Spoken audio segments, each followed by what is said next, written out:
Bloomsbury समूह एक आधुनिकतावादी वर्तुळ. 20व्या शतकाच्या सुरुवातीस लंडनच्या शांत गार्डन स्क्वेअर्समध्ये लेखक, कलाकार आणि विचारवंतांचा एक अद्भुत समूह आधुनिक संस्कृतीला आकार देत होता. ब्लूम्सबरी समूह म्हणून ओळखला जाणारा हा समूह नियम किंवा घोषणापत्रांद्वारे बांधला गेला नव्हता. त्यांना एकत्र बांधले होते ते म्हणजे मैत्री, संभाषण आणि कला, सत्य आणि बौद्धिक स्वातंत्र्य यावर आधारित सामायिक श्रद्धा असणाऱ्या लोकांचा गट. त्यांची बैठक मुख्यतः घरांमध्ये, स्टुडिओमध्ये आणि ग्रामीण निवासस्थळी होत असे, जिथे कल्पना आणि विचार यांना अधिक महत्त्व होते. आता याचे काही मेंबर्स पाहूया. व्हर्जिनिया वुल्फ साहित्यातील वारसेचे केंद्रस्थानी होते. एक अग्रगण्य आधुनिकतावादी लेखक व निबंधकार. तिने मनोवैज्ञानिक खोलाई आणि प्रयोगशील शैलीत कादंबऱ्यांचे रूपांतर केले, त्यामुळे ती 20व्या शतकातील सर्वात प्रभावशाली लेखकांपैकी एक ठरली. लिओनार्डो वुल्फ लेखक, प्रकाशक, राजकीय विचारवंत, ब्लूम्सबरीमध्ये स्थिरता आणणारा आणि सर्जनशील सहकारी होता. व्हर्जिनियासोबत त्यांनी होगार्थ प्रेसची स्थापना केली. यानंतर E.M. फ्रॉस्टर समूहात नैतिक स्पष्टता आणि मानवीय मूल्य आणत असे. त्यांच्या कादंबऱ्या वर्गभेद, वैयक्तिक नाते आणि सामाजिक मर्यादा यांचा शोध घेत बदलत्या जगात सहानुभूती आणि भावनिक प्रामाणिकपणाचे समर्थन करत. यानंतर लिटेन स्ट्रेचीने चरित्रलेखनात विनोद, व्यंग आणि मानसिक अंतर्दृष्टी आणली.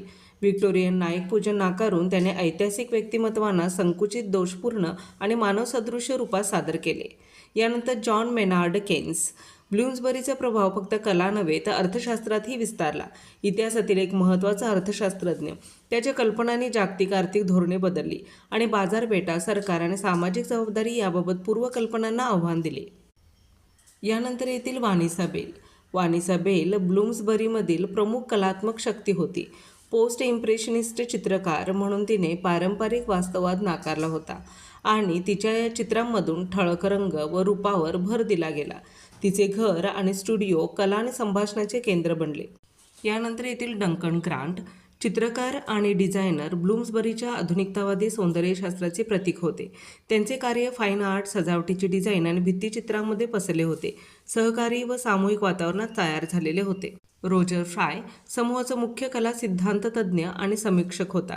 त्याने ब्रिटनमध्ये पोस्ट इम्प्रेशनिझमची ओळख करून दिली आणि आधुनिक कलेला कसे समजून घेतले व मूल्यांकन कसे केले जावे हे परिभाषित केले. क्लाइव्ह बेल हा कला समीक्षक आणि सिद्धांत तज्ज्ञ महत्त्वपूर्ण रूप या संकल्पनेवर भर देत असे, ज्यात महान कलेचे मूल्य यथार्थवादावर नाही तर भावनिक प्रतिसादावर आधारित आहे असे मत मांडले. डेसमंड मॅकार्थी साहित्य क्षेत्रातील संवादाचे हे पूल होते. ब्लूम्सबरी समूह हा साहित्य, कला, अर्थशास्त्र, सांस्कृतिक विचारांमधून ब्लूम्सबरीने आधुनिकतावादी निश्चित केला. व्यक्तींना स्वातंत्र्य, प्रामाणिक आणि सुंदर जीवन जगण्याचा मार्ग दाखवला.